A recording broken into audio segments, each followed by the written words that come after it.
في الفيديو ده هنبتدي بأول حاجة وهي موديلنج الكوباية. هنجيب صورة للكوباية. احنا من ضمن الريفرنسز اللي احنا مجمعينها هنيجي على سينما 4 دي، نيجي على الفرونت فيو. ممكن اجي اعمل دراج للصورة دي بالمنظر ده كده. ادوس على شيفت في عشان اجيب السيتنجز بتاعت الفيو بورت واقلل الترانسبيرنسي بشكل شوية كده. بس قبل ما نبتدي في الموديلنج بتاع الكوباية، تعالوا نفكر اصلا الكوباية دي ممكن تكون معمولة ازاي. هنفكر في الكوباية دي على إنها جزئين، يعني عندنا الجزء اللي فوق ده وده زيه زي أي سلندر.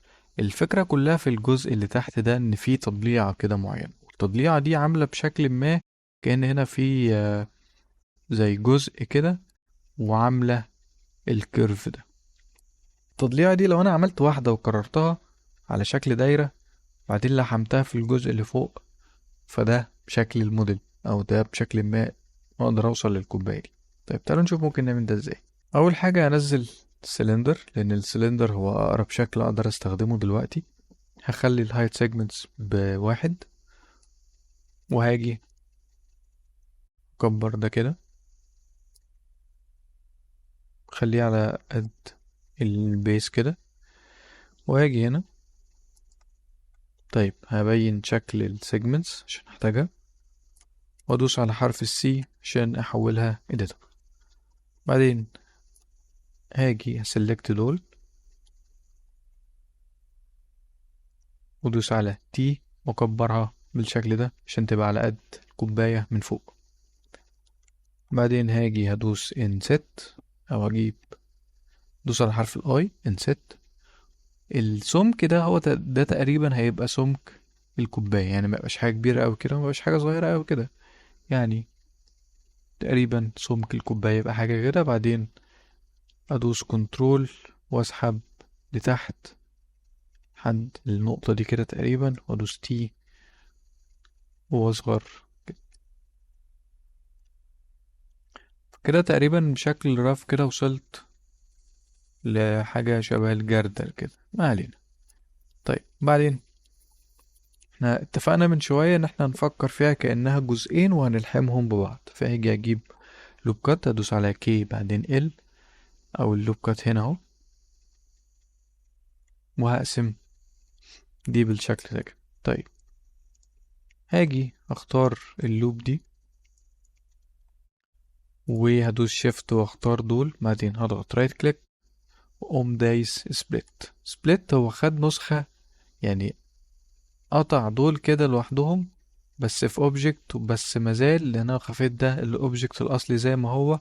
فوانا واقف على الاوبجكت الاصلي هدوس على ديليت عشان يبقى عندي الجزئين دول بالشكل ده. طيب الجزء الكبير ده هخفيه دلوقتي، هعتبره مش موجود وهركز بس مع الجزء اللي تحت شوية.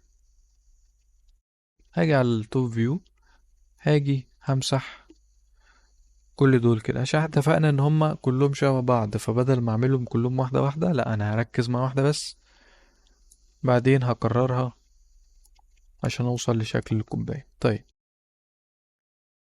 هخفي بس الفيو بورت ده عشان مش بحب بيضايقني وانا شغال. هجيب لوب كات وهقطع هنا وهقطع هنا. انا بدوس على شيفت عشان يسناب بالمنظر ده. بعدين اختار دول كده وهطلع لفوق سنة واختار دي برضو وهطلع لفوق سنة عشان تبقى بالمنظر ده كده. ممكن حتى البوينت دي اطلع بيها بالمنظر ده كده. بعدين هجيب لوب كات واقطع هنا كده.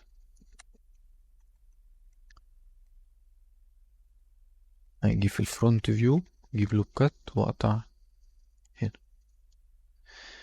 طيب وبعدين هاجي على الفيس مود واختار دول واختار دول كده وهضغط اي انست وهدخل بالمنظر ده كده. بس هلاقي هنا ان هو فصل لي ده لوحده وده لوحده وانا مش عايز ده يحصل. دوس كنترول زد رغم ان انا معلم على بريزيرف جروب، هو بيبقى عنده زاوية كده لو انا اقل منها فهيفصل ده لوحده وده لوحده، فانا هكبر الانجل دي كده حبة صغيرين بحيث انها تبقى زاوية اكبر من الزاوية دي. فدلوقتي لو عملت كده هلاقيه عملهم كلهم كجروب.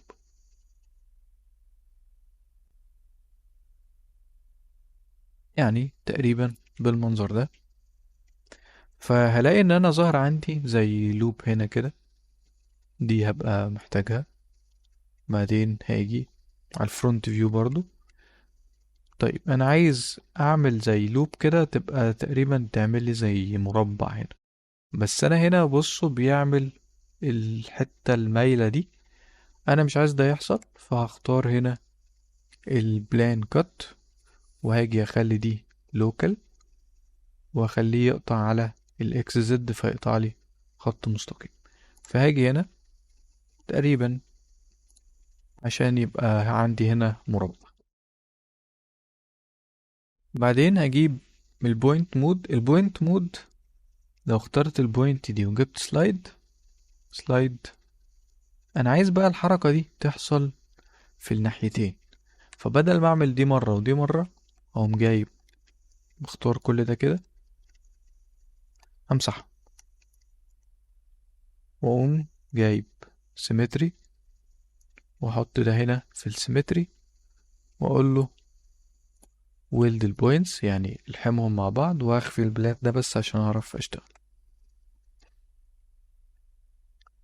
بعدين اجيب سلايد وانزل كده عشان يظهر لي الشكل ده كده. بعدين عندي ده اللي هيبقى الكروس سكشن بتاع الكوباية من تحت.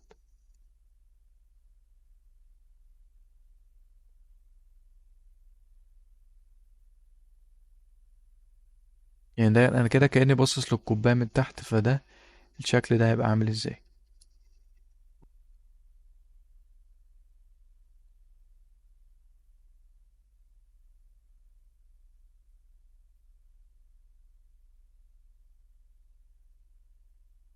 ماشي، عايزة تبقى بالمنظر ده كده. تمام. طيب بعدين هاجي على الإدج مود وهمسك الإدج ده والإدج دي الإدج ده، واقوم جايب سلايد وهدوس كنترول عشان يعمل كوبي، وهاجي تقريبا عند المسافة دي كده، تقريبا تبقى يعني المسافتين يكونوا قريبين من بعض كده. طيب هلاقي طبعا ان انا عندي هنا بقى في فيس كبير كده، فهاجي اجيب البوليجون بين او اي طريقة هولد بيها بوينتس، يعني اي طريقة ان انا هلحم بوينتس مع بعض. همسك البوينت دي اوديها هنا، والبوينت دي اوديها هنا كده، انا لحمت البوينتس مع بعض. زيادة امان برضو ادوس كنترول ايه رايت كليك اوبتمايز، بس طبعا اجي على البوينت مود كنترول ايه اوبتمايز. بعدين بصوا لو انا جيت ظهرت ده كده، انا محتاج امسك البوينتس دي الاربعة دول وهرجع بيهم لورا كده، بس مرجعش بيهم لورا قوي بحيث ان يتقاطع مع دول كده، لا غلط. هرجع بس ورا سنة صغيرة كده. بعدين همسك البوينت دي، ممكن اجي هنا في السايد فيو، حاول كده اخلي الايدجات تبقى تقريبا ماشية مع بعض عشان الدنيا تبقى سموز وشكلها لطيف. ده كده تقريبا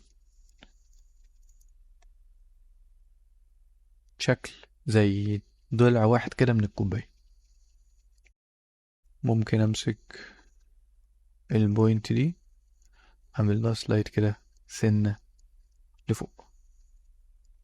طيب لو جبت كلونر وخليت الكلونر ده راديال، وخليت الراديوس بتاعه بزيرو ودول 8، وحطيت ممكن بقى السيمتري دي خلاص انا مش محتاجها دلوقتي، رايت كليك كونكت اوبجكت بلس ديليت، واحط دي هنا كده، فالاقيه عمل لي الشكل ده.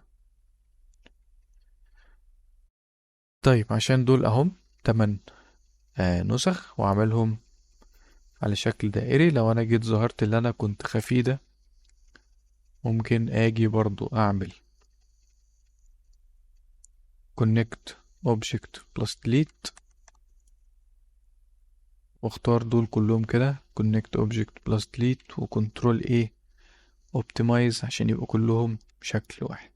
فانا كده تقريبا وصلت لشكل الكوباية، بس لسه محتاجة شوية حنتفة يعني. لان انا لو جيت هنا جبت subdivision surface وحطيت ده كده، هلاقي ان الدنيا مش الطف حاجة خالص يعني. طيب عشان اظبط ده بكل حاجة، انا بس محتاج شوية ايه، لوب كاتس كده. اجيب لوب كات تحت هنا عشان الدنيا تبقى شارب شوية. يعني لو خفيت ده كده، هعمل لوب كات هنا بالمنظر ده، فالاقي ان هي بقت شارب هنا. ومحتاج برضو ممكن اعمل لوب كات هنا في السنتر وادوس بلس عشان يعمل لي لوب كاتس كده بشكل متساوي. وبرضو لوب كات هنا. بس قبل ما اعمل دي، هعمل بس اللوب كات اللي هتخلي لي ده كده شارب، واعمل واحدة هنا واحدة هنا، ولوب كات هنا 50% بالمنظر ده كده. تعالوا نعمل لوب كات كده ونشوف الكوباية بقت عاملة ازاي. لو انا خفيت كده، فده بشكل ما وصلنا للكوباية اللي احنا محتاجينها. طبعا لو انا محتاج دول يبقوا شارب اكتر، انا بس دول كده بالنسبة لي تمام. لو محتاج يبقى دول شارب اكتر، فهتحتاج تعمل لوب كات هنا بالشكل ده كده عشان تديك الشكل الشارب ده. بس انا بالنسبة لي عايزها تبقى سموث كده. بس كده يبقى احنا كده وصلنا لشكل الكوباية. ممكن نسمي كوب او جلاس. ممكن نكتب هنا جلاس سب ديفيجن.